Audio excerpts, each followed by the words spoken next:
A'udzubillahi minasyaitonirrajim. Bismillahirrahmanirrahim. Assalamualaikum warahmatullahi wabarakatuh. Selamat pagi, salam sejahtera untuk kita semuanya. Baik, pada kesempatan yang berbahagia ini kita akan melanjutkan pembahasan kita mengenai fikih. Kajian teori kita itu kita ambil dari kitab Fathul Qorib, takribnya ya, yang mana pada kali ini kita akan membahas tentang kesunahan yang ada di dalam sholat dan kesunahan yang dilakukan sebelum sholat. Untuk lebih barokahnya lagi, marilah kita mulai kajian pada pagi hari ini dengan pembacaan umul kitab. A'udzubillahi minasyaitonirrajim. Bismillahirrahmanirrahim.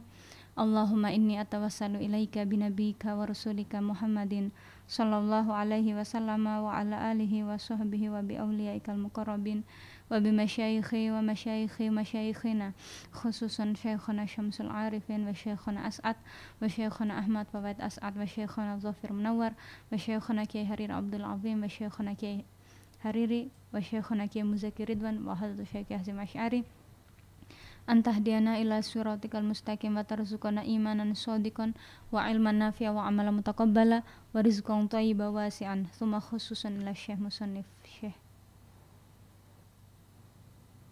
Ahmad bin Qasim wa khususan ila Syekh wa nafa'ani bi ulumihima fid daraini wa nafa'ana bi ulumihima fid daraini syallilahum al-Fatihah. A'udzubillahi minasyaitonirrajim. Bismillahirrahmanirrahim. Alhamdulillahirabbil alamin arrahmanirrahim maliki yaumiddin.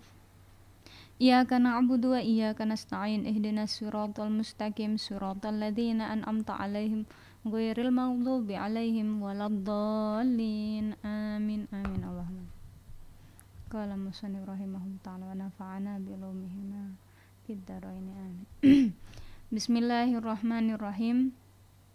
Wa sunnanuha, dan adapun kesunahan-kesunahan sholat qabla dukhuli, sebelum masuk, fiha, di dalam sholat. Kesunahan-kesunahan sholat itu syai'ani, ada dua perkara. Al-adhanu, yang pertama azan, wal iqamatu, dan iqamah.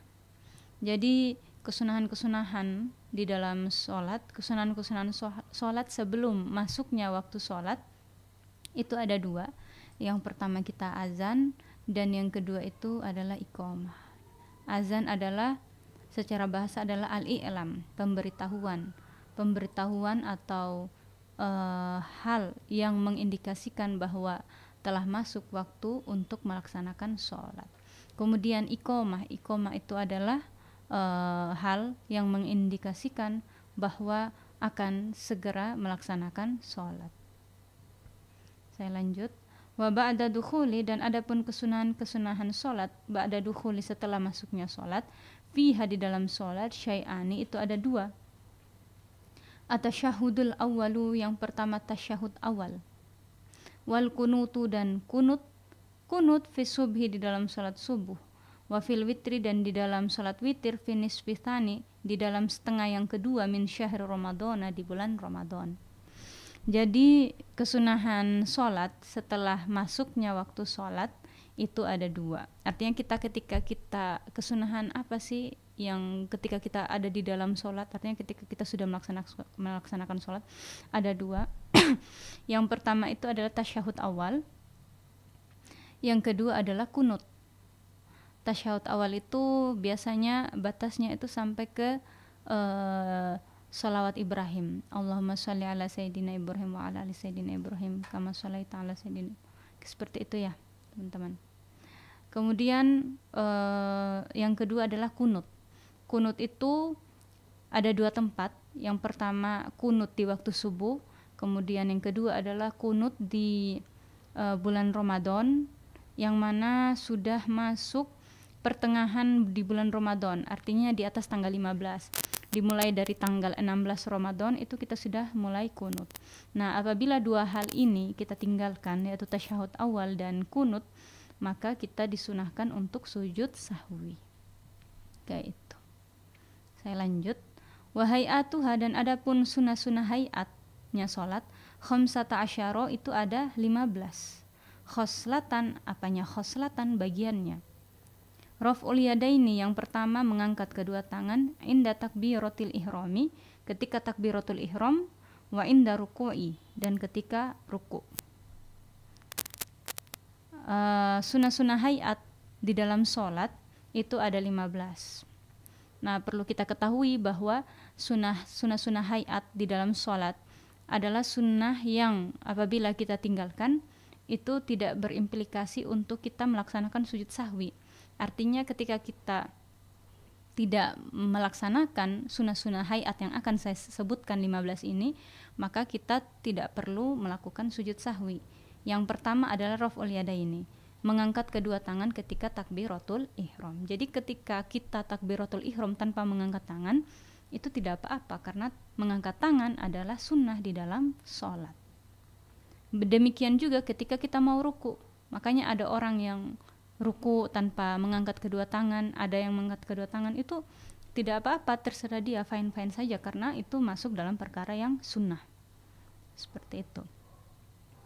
Itu yang pertama, yaitu mengangkat kedua tangan ketika takbiratul ihram. Yang kedua adalah mengangkat kedua tangan ketika ruku. Yang ketiga, waraf'u, dan bangun minhu dari ruku. Jadi ketika kita bangun dari ruku, kita mengangkat kedua tangan, itu termasuk perkara yang sunnah. Itu yang ketiga. Wa wad'ul yamini, yang keempat adalah meletakkan tangan kanan ala shimali, atas tangan kiri. Kemudian kesunahan hayat, sunnah hayat yang keempat adalah meletakkan tangan kanan di atas tangan kiri. Kayak gitu. Seperti ini tangan kanan kita, ini tangan kiri kita. Tangan kiri duluan, kemudian tangan kanan di atas. Seperti itu. Maka itu masuk dalam kesunahan sunnah hayat. Tapi kalau tangan kiri kita yang di atas, itu bagaimana? Tidak masalah. Karena itu masuk dalam perkara sunnah. Supaya kita memperoleh kesunahan, sebaiknya kita lakukan ini. Seperti itu. Kemudian watawajjuhu, yang kelima adalah membaca iftitah. Membaca iftitah itu yaitu setelah takbiratul ihram. Allahu akbar kabira walhamdulillahi katsira ila akhirih. Kemudian masuk pada lafaz inni wajjahtu wajhiya lilladzi ila akhirih. Seperti itu, termasuk dalam kesunahan salat. Jadi ketika kita melaksanakan salat tidak membaca doa iftitah, salat kita tetap sah. Karena itu masuk dalam perkara sunnah. Wal isti'adzatu, dan yang keenam adalah membaca isti'adzah. Isti'adzah itu adalah membaca a'udzubillahi minasyaitonirrajim. Jadi ketika kita hendak membaca Al-Fatihah, kita mulai dengan a'udzubillahi minasyaitonirrajim, bismillahirrahmanirrahim. Itu tidak apa-apa, tapi kebanyakan yang pada umumnya orang-orang melaksanakan sholat berjamaah itu tanpa menggunakan ta'awuz, karena memang itu sunnah. Ada juga yang menggunakan ta'awuz, tidak apa-apa. Wal jahru, dan yang ketujuh adalah mengeraskan suara fi maudhihi, di tempat mengeraskannya suara. Wal israru, dan mensirkan atau mengecilkan suara fi maudhihi, di tempat mengecilkan suara. Ini maksudnya apa? Maksudnya adalah kesunahan di dalam sholat, yaitu ketika kita melafadzkan bacaan Al-Fatihah itu secara besar, secara volume, secara nyaring, seperti itu. Itu ada tempat-tempat khusus, seperti di sholat duhur, asar, itu kita itu disunahkan untuk disirkan, dikecilkan suara kita, seperti itu. Makanya ketika ini di masjid itu melaksanakan sholat duhur, sholat asar, itu biasanya tidak ada suara gitu untuk membaca Al-Fatihah. Ketika sudah masuk maghrib, isya, subuh tuh mereka mengeraskan suara, karena memang itu sudah masuk pada tempatnya untuk mengeraskan suara. Kemudian wata'minu, yang kedelapan adalah membaca amin. Jadi ketika kita membaca Al-Fatihah, kemudian ada lafaz terakhir Al-Fatihah, waladdallin, tumanina sedikit, kemudian amin. Melafadzkan amin itu adalah sunnah juga. Wa qira'atus surati, yang kesembilan adalah membaca surat ba'dal fatihati, setelah Al-Fatihah. Jadi setelah membaca Al-Fatihah kita membaca surat, maka kita akan memperoleh pahala kesunahan. Jika tidak membaca surat pun ya tidak apa-apa, seperti itu. Wa takbiratu, dan takbir indal khafdi ketika turun, wa raf'i, dan ketika naik. Artinya ketika kita ingin sujud, Allahu Akbar, kita bertakbir. Kemudian ketika kita bangun dari sujud atau bangun setelah dari duduk tasyahud awal, duduk tawarruk, itu kita mau berdiri, itu disunahkan untuk takbiratul, bertakbir seperti itu. Kemudian yang ke-12, wa qaulu sami'allahu liman hamidah rabbana lakal hamdu. Kemudian disunahkan juga kita membaca setelah bangun dari ruku, membaca sami'allahu liman hamidah. Pun kita tidak baca, itu tidak jadi masalah, seperti itu. Kita hanya mengejar pahala kesunahan. Wa tasbihu. Yang ke-13 adalah bertasbih fi ruku'i, ketika ruku, wa sujudi, dan sujud. Tasbih yang paling sering kita gunakan ketika ruku yaitu subhana rabbiyal azimi, dan ketika sujud adalah subhana rabbiyal a'la. Pun kita membaca subhanallah saja itu pun diakui, dipakai gitu, tidak apa-apa. Wa wad'ul yadaini, yang ke-13 adalah meletakkan kedua tangan alal fakhdaini, di atas kedua paha, fil julusi, ketika duduk gitu. Jadi meletakkan tangan di atas kedua paha ketika duduk dalam sholat itu sunnah. Gambarannya seperti apa? Ini gambarannya ketika kita tasyahud awal dan tasyahud akhir. Yubsatu dibentang, al yusra apa tangan kiri dibentang, wa yukbadu kemudian dikepal, wa yukbadu al yumna tangan kanan, ilal musabbahata kecuali jari telunjuk. Fa innahu, karena sungguhnya jari telunjuk itu, yushiru mengisyarahkan apa jari telunjuk, biha dengan jari telunjuk, mutasyahidan adalah kesaksian. Seperti itu. Jadi cara kita melakukan tasyahud baik tasyahud awal ataupun tasyahud akhir, yaitu kita menggenggam tangan kanan, tangan kiri itu dibentangkan di atas paha, kecuali ibu jari ini, seperti ini. Jadi posisi selalu kayak gini, seperti itu. Karena ketika kita melakukan tahiyat awal, tahiyat akhir, kalau begini kan repot, masih begini. Tapi kalau dalam keadaan bangun dari ruku, dari sujud, kita langsung gini di atas paha kita, enak. Jadi asyhadu an la ilaha illallah, hanya angkat gitu, daripada harus kepal gini. Nah, makanya di sini bahasanya yubsatul yusra yukbadul yumna ke ilal musabbahata, kecuali jari telunjuk. Karena jari telunjuk ini mengindikasikan kesaksian bahwa Tuhan itu hanya satu, Allah Subhanahu wa taala.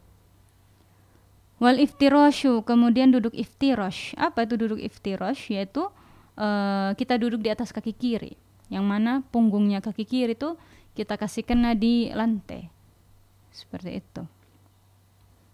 Ya, duduk iftirash fi jami'il jalsati, di semua duduk. Jadi bentuk duduk iftirash itu dipakai di dalam semua duduk di dalam sholat.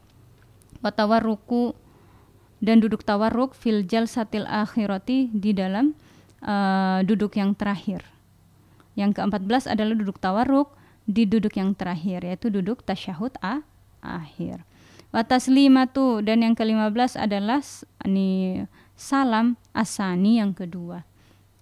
Berarti salam yang kalau kita sholat kemudian assalamualaikum warahmatullah, kita cukup, itu sudah sah sholat kita, tidak harus salam ke kiri kanan, tidak. Karena salam yang ke kiri, salam yang kedua itu adalah sunnah, kayak gitu. Jadi jangan ada orang yang menekatkan diri bahwa perkara yang sunnah adalah sesuatu yang wajib. Takutnya hal tersebut akan mempersulit diri sendiri di dalam melaksanakan sholat. Padahal sholat itu sangat gampang, simpel, tidak repot. Nah, itulah yang kita bahas pada pagi hari ini mengenai kesunahan-kesunahan di dalam sholat, sebelum sholat, kemudian kesunahan-kesunahan di dalam sholat, seperti itu. Ya, semoga manfaat barokah. Wallahu a'lam bishawab. Al-Fatihah. A'udzubillahi minasyaitonirrajim. Bismillahirrahmanirrahim. Alhamdulillahirabbil alamin arrahmanirrahim maliki yaumiddin. Iyyaka na'budu wa iyyaka nasta'in. Ihdinas siratal mustaqim. Siratal ladzina an'amta 'alaihim ghairil maghdubi 'alaihim waladdallin. Amin.